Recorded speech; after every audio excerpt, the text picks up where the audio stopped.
truck parking specifically, if we back up, we were originally looking at this from the perspective of a real estate operator, right? So we've got a fundamental shortage, right? That's the primary issue that needs to be solved. And I think the private sector is most suited to solve that problem, right? We've got to get supply to meet the existing demand.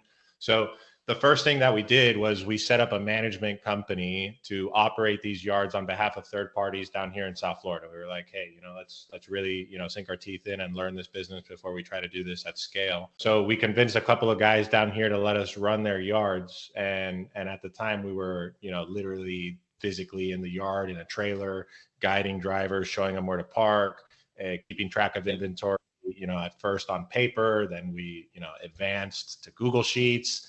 And we were taking payments, however we could get them, cash, check, Zelle, Venmo. And it got real arduous, as you can imagine, right? Once you get past, 100 tenants or so, it's almost impossible to keep an accurate representation of what's happening on, using that sort of tech stack.